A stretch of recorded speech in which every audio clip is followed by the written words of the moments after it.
My name's Aaron.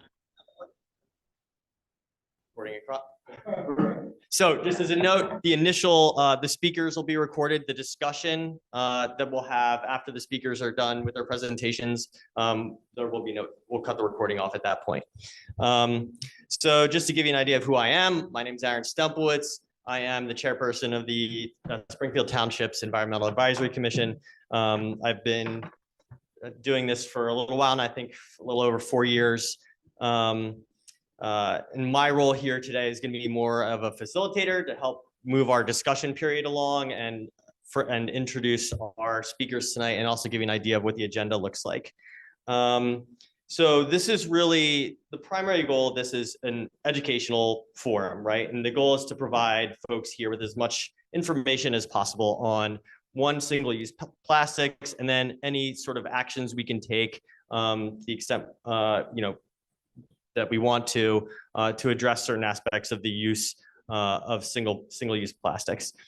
I think the format, what we're going to do is hold the questions until the end, till the discussion portion, if you don't mind. Like I said, we are recording. If you haven't signed in, either on your way out, perhaps if you could sign in, that would be great, just so you have an idea of who attended. That's just really helpful for our purposes.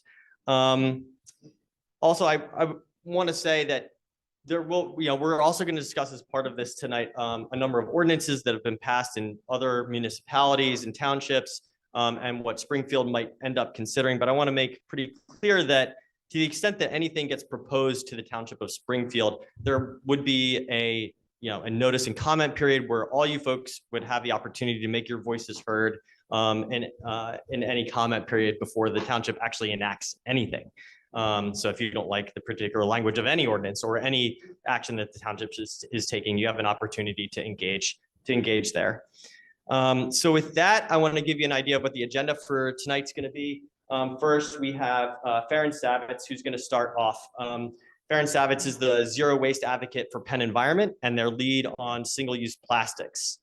Farron has worked with townships, boroughs, and cities across Pennsylvania on their solid waste and single-use plastics issues. Tonight in Farron's presentation, he's going to go over plastic pollution and the cradle to grave threat it poses to both our environment and our health, what the best solutions to the problems may be, what other communities are doing, and some specifics on what Springfield could do. The presentation portion of this is, I expect, going to last from 45 minutes to an hour total, with each one of our presenters taking up a certain period of time. Greta Boonin from Cheltenham will speak next. Greta is the chair of the Cheltenham EAC, provide an update from Cheltenham. Deborah Harris will then speak, and Deborah is the vice chair of the White Marsh Environmental Advisory Board, also to provide an update on what's going on in neighboring White Marsh. And lastly, Stephen Heverin, who is an EAC member, Environmental Advisory Commission member, here at Springfield, will describe sort of the history of what we've done here so far in Springfield Township and what some potential next steps will be going forward. So with that introduction, I'm anticipating our speakers are, like I said, going to take about 45 minutes to an hour. We'll have then 30 minutes, 40 minutes of discussion, or however, we'll have it pretty free flowing, and I'll do my best to moderate. So with that, Farron, you can take it away. And Farron has some slides as well.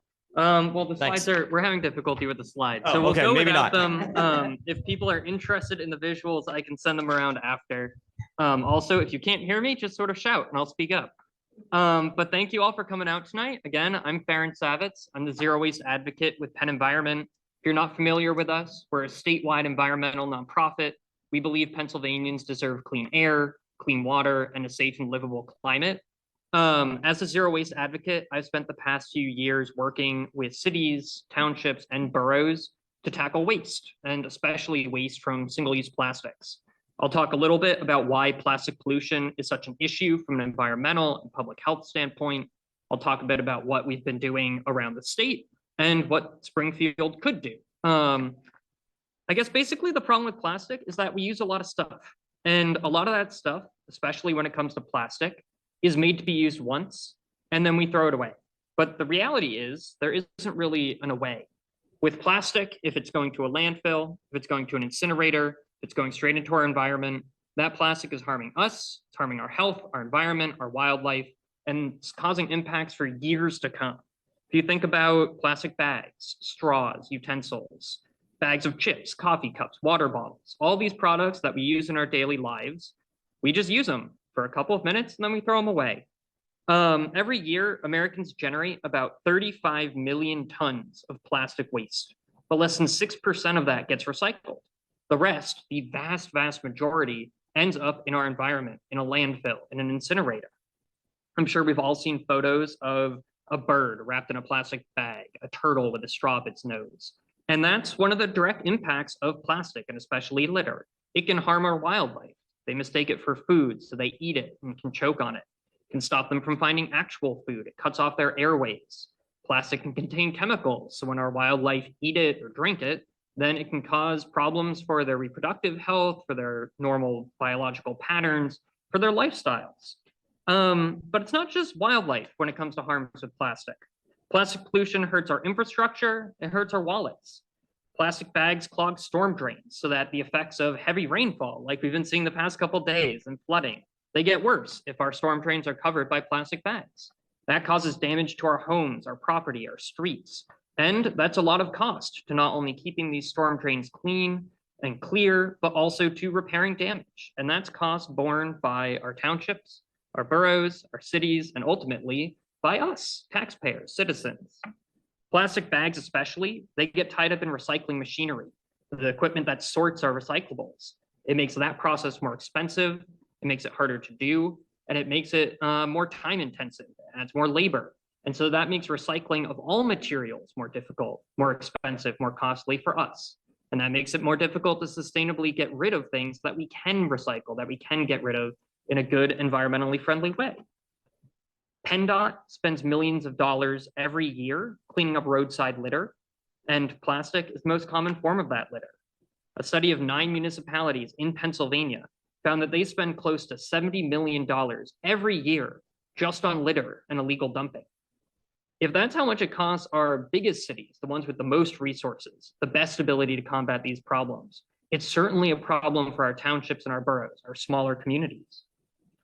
Plastic is also a threat to human health. Unlike an apple or a piece of paper, plastic doesn't go away in our environment. It doesn't biodegrade. It just turns into tinier and tinier pieces of plastic. And when they get to a certain size, 5 millimeters, they become known as a microplastic. You might have seen these in the news. They've been found in the air, they've been found in the water, they've been found on Mount Everest and in the oceans. They're on the highest places of the earth and the lowest. Essentially, they're everywhere. In that Penn environment, we tested over 100 rivers, lakes, and streams all around Pennsylvania for these microplastics, including 50 of the cleanest, most pristine streams, our most important ones in Pennsylvania. We found microplastics everywhere that we tested. That includes some of our local streams here, Darby Creek, Crum Creek. These are places in urban environments. They're places in rural areas. They're places where there's no litter, there's places where there's tons of litter. No matter where we looked, plastic pollution was ever present. And microplastics are so small that we breathe them in. We drink them with our drinking water. We eat them with our food. Wildlife ingests them from the smallest organisms to the largest. They work their way up the food chain. And those microplastics contain chemicals. Some of those chemicals are in plastic when they're manufactured. If you think about that train derailment that was in the news a couple months ago in East Palestine, that was transporting harmful, dangerous chemicals to human health that were going to create new plastic products in Pennsylvania. So those chemicals are in microplastics, which we're then eating and breathing and drinking. But microplastics also sort of act like sponges. They suck up toxins and contaminants in the water and the air around them. And so when we ingest them, we're ingesting those contaminants too. Microplastics have been linked to a ton of different problems with human health.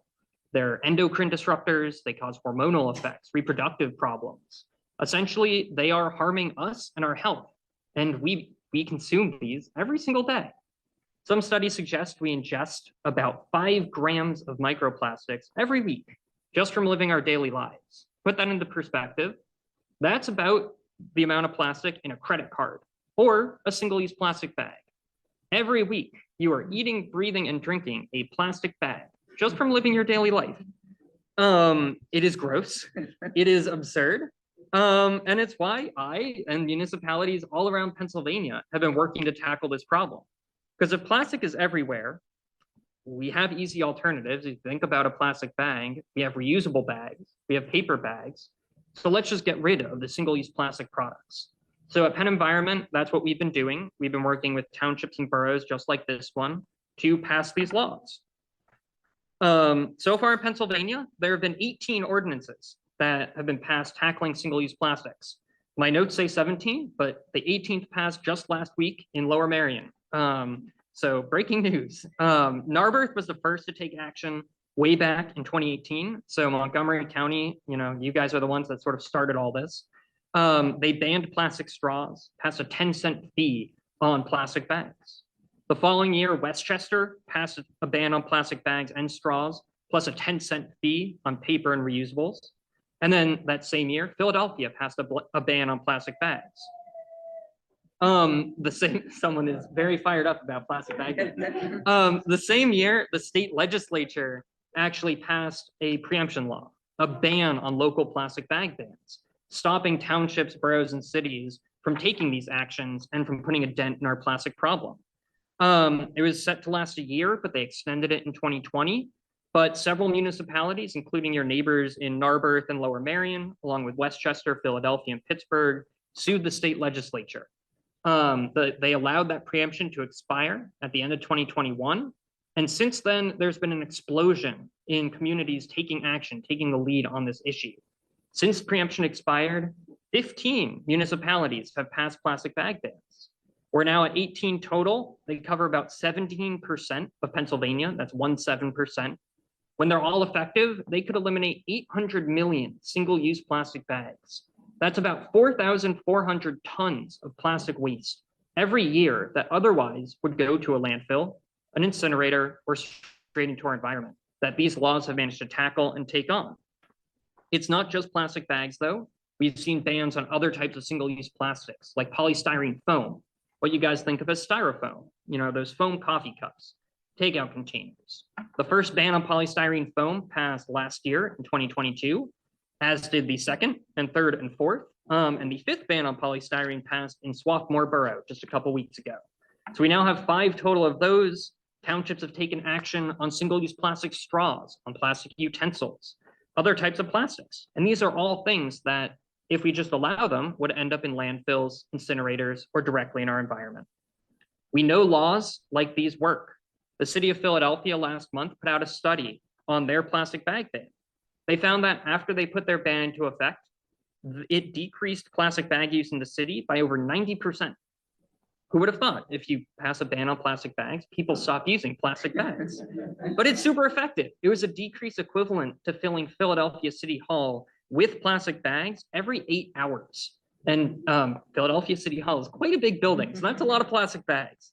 They also found that reusable bag use and people not using any bags also grew, so that when you eliminate plastic bags, people start to use better alternatives. But what Philadelphia found was that paper bag use increased the most. It about tripled in the city because they didn't have any mechanism at all to rein in the use of paper bags, other single-use bags in the city. And that's sort of the same thing that we see all around the country. If you just have a straight ban on plastic bags, people switch to the easiest alternative, which is paper. And paper is certainly better for our environment than plastic, but it has a footprint of its own. So we want to encourage people to bring their own bag. The most sustainable option is a reusable one you use and bring yourself over and over and over again. So to help with these laws at Penn Environment, we developed a toolkit of resources, including model ordinances, model legislation to make it easier to pass these laws and to make it more consistent. This model has been used for most of the ordinances passed in the state to date. And a crucial point I want to stress is that it isn't just about getting rid of the plastic. It is about taking a dent in all waste. We don't want to just replace plastic one-to-one with paper. We want to make sure people are really looking at reusable alternatives. So what we recommend is pairing a ban on plastic bags with a small fee of about 15 cents on other bags given out by a retailer. That could be a paper bag, could be a reusable bag. But that 15 cents, it's small, but it serves as a reminder for you to bring your own bag from home or to use fewer bags or to not use any bags at all. Because if you have to pay 15 cents for a bag one time you go shopping, next time you'll have your reusable bags with you. Or you'll think, rather than pay the 15 cents, I'll just carry what I have to carry with me. So it has that little psychological switch flipping, I like to call it. But it also has ripple effects in other parts of your life. If you're bringing a reusable bag with you when you go shopping, you're more likely to remember a reusable bottle for your water. You're more likely to bring a reusable thermos to a coffee shop, so you're not using a single-use coffee cup. You'll remember reusable utensils or straws everywhere you go if you might need them, or other reusable items in parts of your life. So this isn't just about the bags. It's not just about that one type of waste. It's about creating a behavior switch in all types of all use, all waste, all different parts of your life. And another part of that fee is that retailers get to keep it, because paper is more expensive than plastic. Plastic is cheap. That's one of its advantages. Part of the reason it's cheap is it's made from fossil fuels, and fossil fuels are cheap. But to help retailers bridge that cost gap between the plastic and the paper, they get to keep that 15 cents, that 10 cents. And that helps them switch to a different alternative. So it's something that's been done elsewhere in Chicago, Washington, DC, Maryland. They all saw that fees on bags significantly increase reusable bag use. They decrease paper bag waste. They decrease litter and overall what we use, essentially. A few other key components of our model that I want to highlight. In our definitions, we want to make sure that these laws apply as broadly as possible. This isn't just something that you want to apply to grocery stores. You want it to apply to restaurants. You want it to apply to clothing stores, to gas stations, to all sorts of retail. Anywhere that someone might be giving out a bag, you want to make sure this applies, because the more places this is effective, the more effective the law is at creating behavior change. And that's important too, because if you only have it applied to a few places, but not other, it can get confusing. Enforcement becomes more difficult, but the more broadly it's applied and the more broadly people are doing this, the better and more effective it can be. We also want to make sure that any type of plastic bag is covered. It doesn't matter if it's a thin plastic or a thick plastic. We think it should be banned because those are flimsy plastic bags. People by and large use them once for a couple minutes and then they toss them aside. So some older plastic bag bans you might see look at the thickness or weight of the plastic. That's not what we recommend. We think any plastic bag made of film, regardless of how thick it is, should be banned. And that extends to biologically sourced plastic or compostable plastic. A lot of these bioplastics or compostable plastics you see, they're not going to break down in your backyard compost. They're not going to break down in many municipal composts. They're just going to break down in industrial scale composting. And so by and large, they're going to act like a normal fossil fuel-based plastic. They can turn into microplastics. They take energy to make. And they're not as good for our environment as a reusable bag that you use over and over and over again. So in our model, we consider plant-based plastic, biodegradable plastic, compostable plastic as plastic. The plastic bag, it's banned. This doesn't apply to bags you use to package bulk produce or raw meat and fish. It's just the bags you would get at a checkout counter. So where you're checking out at the register and where you're packaging what you're using to bring home, that's the bags we're talking about here. And then one other thing I want to point out is that education is sort of key with these efforts and these laws. Education is always super important. And we don't want to just snap our fingers and say, all right, we've passed an ordinance on single-use plastics, and the next day everyone has to get in line. We recommend a sort of adjustment period, a rollout, where our model has it as a sort of 90-day period, where for the first 30 days, retailers are putting up signs, letting customers know about the impending changes so that they know to bring their own bags, that they know to make these changes, and so that retailers know what they need to have and not have. Then after those first 30 days, well, after 90 days, I should say, that's when retailers stop using single-use plastic bags. If you're banning other types of plastic too, that's when you get rid of those as well. That's when they start charging fees. And you use that 3-month period. Some people do 6 months, some people do longer. I wouldn't go over a year. I'd try and keep it, more tight so that people, they know about it when it passes. You don't want to lose sight of it. But you use that time to educate, the citizens. You use it to educate retailers. You use it to make sure everyone knows about the changes. Everyone knows what's coming, what's happening. And so no one's surprised. And so everyone knows to have their own bag. And that's a really important thing, because if you don't do that and people are surprised, the rollout can be difficult, it can be choppy, it can be messy. So this really is a communal effort, and education is very key. There are other details in the models, other definitions, types of plastic you can tackle, but I have been talking a while, so I think I'll pass it on to the next speaker.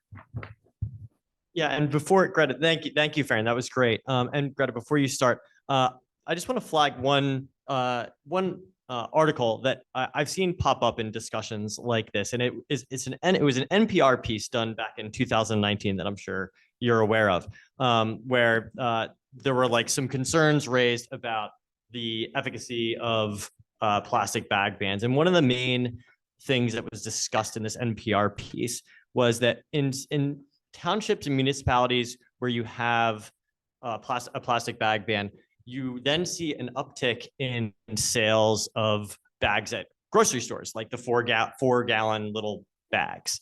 And so recently, and I was very curious about this, and I actually did a little bit of research and found that in a very recent article, peer-reviewed article, so it takes time to do these things, a peer-reviewed article out of the Environmental and Resource Economics Journal, called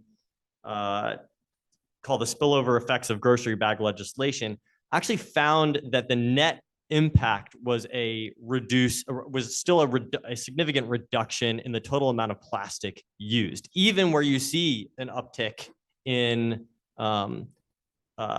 sales at like local grocery stores or CVS or whatever for use in your homes. And that makes sense, right? And it makes sense to me, at least, because the average life of these little single-use plastic bags is minutes, right? And so most of the time, they get tossed pretty quickly.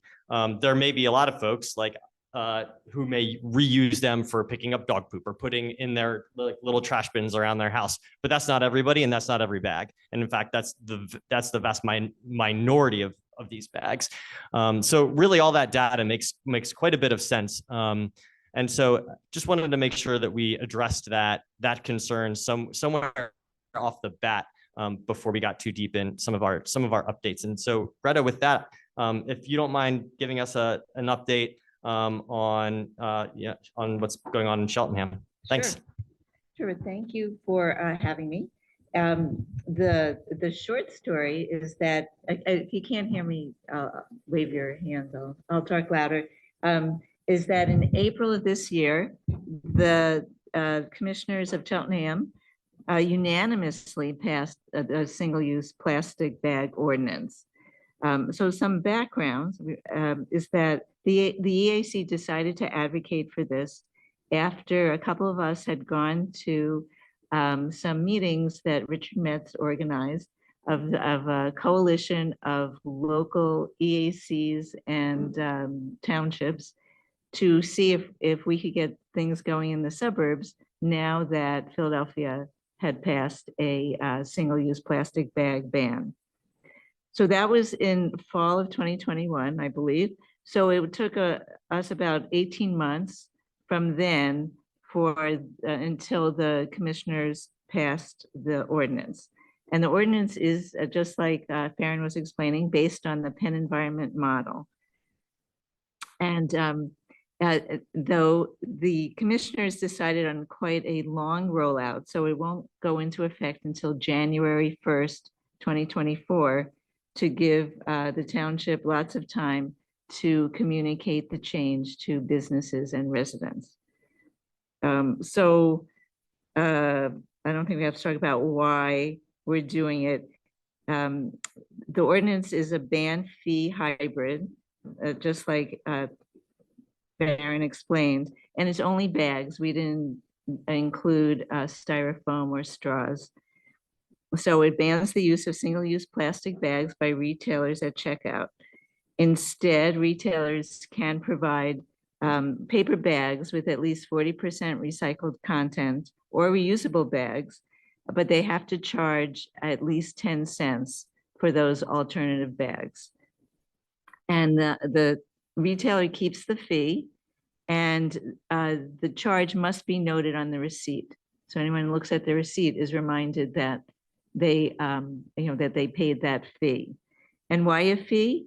It's been shown again, as Farron mentioned, it incentivizes shoppers to remember their reusable bags. Even though it's only 10 cents a bag, you think that wouldn't really change behavior. but the evidence from the other places in the country and around the world that have done this is that it really does. And it does it in just a couple months. You know, people browse and forget their bags for a couple months, and then they get with the program and they remember their bags. It also, the fee also allows the retailers to recoup the cost of the bag, because paper bags are more expensive than plastic bags. The Cheltenham ordinance includes restaurants. There was some discussion about that, but it does include restaurants, including takeout and delivery. And it has the exceptions that Farron mentioned: bulk items, meats, plastic bags for meat and fish, for bakery goods, and for plastic bags used for things like dry cleaning and newspapers. And so now we're in the stage, we're just starting communication to residents and businesses. So we have the advantage that a number of municipalities nearby have done this, so we can, they're very nice about sharing their materials. So we're hoping that, well, it's not going to be as hard as if we were starting from scratch. So to start with, the township included information about the ordinance in the spring newsletter that goes to all the households in the township, and is also going to include information in the fall newsletter. And the EAC is helping, and we'll do as much as we can to help out. So far we've put together some FAQs both for businesses and for consumers. And we'll provide information at community events. The township will use, use its usual channels of communication like social media and its website. Also, we're going to work with the Economic Development Task Force of the township, and to start, visit our 2 malls with someone from that committee, someone from the EAC, and one of the commissioners to give out information about the ordinance. And then, we'll put up signs. We're considering putting up signs at libraries, community centers, apartment buildings, train stations, hospitals, houses of worship. So, and another thing that we are considering is to try and figure out if it's an issue and what we can do about it if there are people of limited income for whom purchasing reusable bags would constitute a financial hardship. So we're exploring if the libraries can act as an exchange place, so that people with extra bags can leave them there and people who need bags can take them. Another thing that we heard from a township that passed an ordinance is that they put out the word that residents who need bags can contact a commissioner or the EAC and will be provided some bags. So that's basically where things stand in Cheltenham. Thank you. Great. Thank you for that update. And thank you for highlighting some of the sort of environmental justice and equity concerns that are inherent to this, because they're thorny issues that need to be thought out. And I think Stephen in his presentation is going to get to a little bit more of that as well. So with that, Deborah, time is yours. Pretty much things have been covered very much like Cheltenham. We are now in our 90-day phase. 2 weeks ago, our Board of Supervisors passed the preliminary draft of ours. So we're in the 90-day comment period. I'm sorry, Whitemarsh. So we sent a letter out to each of our businesses explaining our reason why we're doing this, and then also a survey basically on how we can help them. We went with the 15-cent bag fee to encourage the use of reusable bags and not the paper bags. But we wanted to see how they felt about that. We also are getting a list of their inventory. And so if somebody had just bought in a whole bunch of bags, we don't want to catch them out with that. Or they have a special bag of some sort, they'll be able to get an exemption if they have a large already ordered set, because we didn't want to hurt the businesses. We're also asking them how they would like us to educate their customers. The signs that have to go up 30 days after the ordinance passes, the EAB is going to write those and give them multiple variations on it so the businesses can print themselves to hang up. But how do they want us to help reach their customers? It's difficult to communicate in today's world. You know, we don't have the local newspaper anymore, kind of thing. It will go out in our township newsletter. It's on our website and on our bulletin board, and we are putting it up in community places, but the businesses may have other ways that they know of to communicate, and we want to help them with that. We also are doing the bag bank. We have been in contact with Scouts and some other service organizations to see whether if we ask stores, would you be willing to host a bag bank?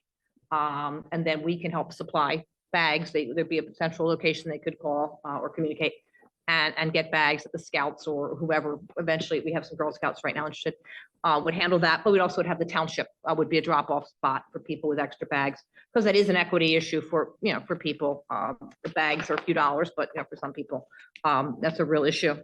And then we went with straws and plastic utensils available upon request. So when you go get your takeout food, it's automatically in there. You're going home. You didn't need those plastic forks. But anybody who asks for it can get them. We did have the only comment we've gotten back from businesses is if they have them out by the food, is that a request? And we said, yes, it's not, as long as it's not automatically put in the food bag, that would count. That's so far as the only comment we got, other than somebody wanting to change the language, or they want to call it a bag fee, which is a little different than the language we chose. And we said, sure, as long as the comment, it's on there that you can see that you paid for a bag. I'm trying to like not repeat what they said, what was unique about us. We did not do the dry cleaning in the newspapers. We figured in a year, we'll review, see what other townships have done, see what we've learned. We do have the, how to enforce it. The public is going to have an address, a township employee address where they can report violations. And at this point, we have a $50, $100, and $200 step. We'll see how that goes and see how that works. I've heard of a township where they kind of reset you to zero after a certain period of time, but we'll see how the year goes, because hopefully people won't be violating this and that won't be an issue, but there might be circumstances where that might be worthwhile, but we figure we'll give that a year and see how that goes. And just to clarify, that's enforcement on the business. On the business, yes, the business that is using plastic bags, is using the disposable plastic bags in violation of the law, of the ordinance. Residents would be able to report that a place is using plastic bags. Of course, we have all the same produce and live crickets and other things. We appreciate. We're using Penn Environment's definition on plastic. So, the supervisors certainly appreciate not having to reinvent the wheel and rewrite the ordinance. They covered all that kind of scientific stuff. How do you define plastic film and all that good stuff? So we included that. So just trying to highlight differences. We had the 40% post-consumer. Right, that is a product that is available, stamped 40% post-consumer, no virgin forest in it. So that'll be an easy thing for the businesses to do. And when we, beforehand, when we were being informal, chat with people or businesses, and then more formally since, the big comment was, what took you so long? Especially the national retailers were all like, we've been expecting this. I mean, we have not, this is not a strange thought to people. This is not something new that they haven't realized it with other people passing it, and certainly the conversation on, and consumers in particular, and the younger they are, the more enthusiastic they are. If you've ever done a trash pickup, which I have done in White Marsh, participated in our trash mobs, plastic bags are infuriating as you pull them out of the water and as you see them stuck in your fences and blowing across your ball fields. There's just something more visceral about plastic bags as well as other forms of trash. So actually, we've had nothing but enthusiasm, except for one person who didn't appreciate a picture in our PowerPoint. He's always an art critic. And one company just wanted to be able to say bag fee and asked about putting the utensils out. And otherwise, we've had nothing but positive feedback. Thank you for that. And that reminds me, young people enthusiasm. When we're talking about the enthusiasm, my daughter and I go out on Martin Luther King Day every year, and we go out to the Green Ribbon Trail and we pick up trash, just like our annual thing that we do together. And overwhelming that the majority of the litter we pick up on that trail is plastic bags, like no doubt. And my little 7-year-old gets all sorts of upset when she sees, oh, I got another one. So starting her early on the enthusiasm, right? More beer bottles than I'd like to talk about. Yeah, Pick that up, too. but Yeah. This is a bag that we give out, and yes, it's plastic, but you use them hundreds and hundreds of times. So you realize you're popping into the CVS, you were going to get one thing, and now you have 5 things, and now you have to get a bag. I have this with me. It can fit in your glove compartment or, right in your console, and it opens up. And I've used, like I said, I've had this for 3 years. And I'll be talking about enthusiasm. When you go to a young checkout person, they ask you if you want a bag, which I appreciate being asked.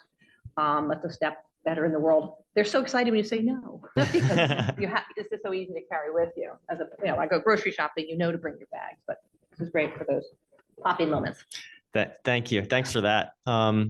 Okay, with that, Stephen. Go right ahead. Sure. So I really don't have that much more to add and say because they've covered a lot of what we have talked about in Springfield Township as well. So I'll give you a little bit of background of where we're at in Springfield Township. So last year, the EAC brought this forward to the Board of Commissioners for consideration. We had some dialogue with them about that. One of the things we wanted to do in the early phase was to gauge not just the residents' impact and feelings about this, but also the businesses, right? Because this is impacting the businesses as well. So we wanted to go about, what we did was go out and have a survey for the residents and for businesses in the township.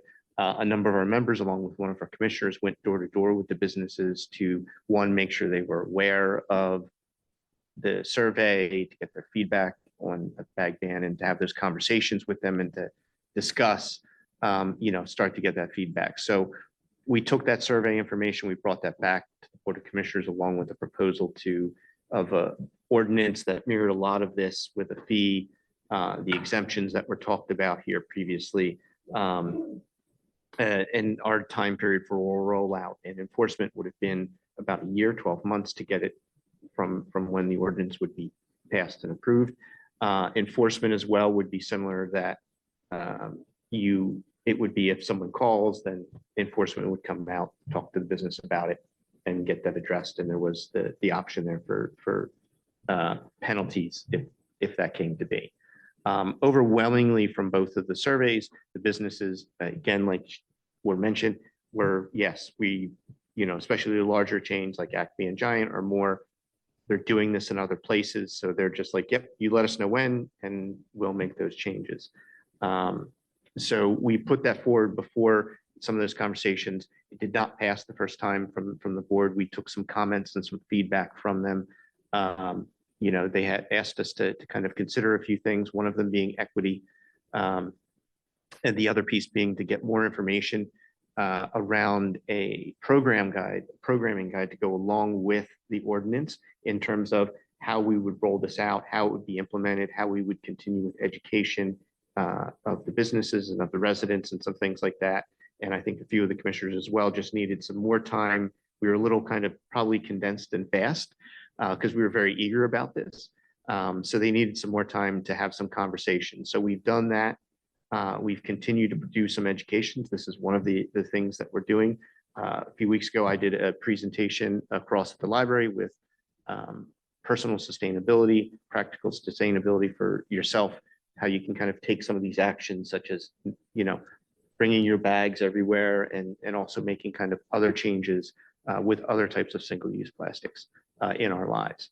So at this point, what we've done is we've pulled this information together, and we're going to be presenting this to the Board of Commissioners with a letter to request their reconsider the ordinance. The ordinance, as we had presented it before, will be the same. And then with that ordinance in the letter, we're also including the programming guide that's outlining what we're doing as an EAC, as well as other steps to recommend things like the signage, and as well having like a posted possibly at the library to have a bag bank and stuff for those to do that. And we're also introducing, putting in some options for additional ways to collect some data on that equity and possible equity impact, as well as including a statement on that. So that's what we're going to be putting forward for the Board of Commissioners to consider in their July meeting.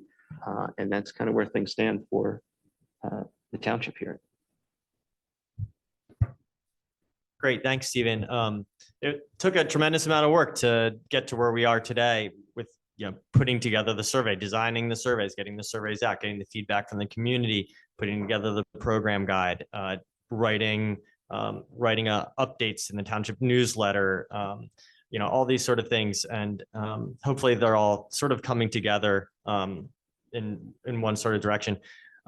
So thank you all for making time to speak to these folks today, and really appreciate it. And at this point, I think we can probably open it up for discussion. The recording will stop once we start discussion. Feel free to be candid, and we'll do our best to answer any questions that you may have.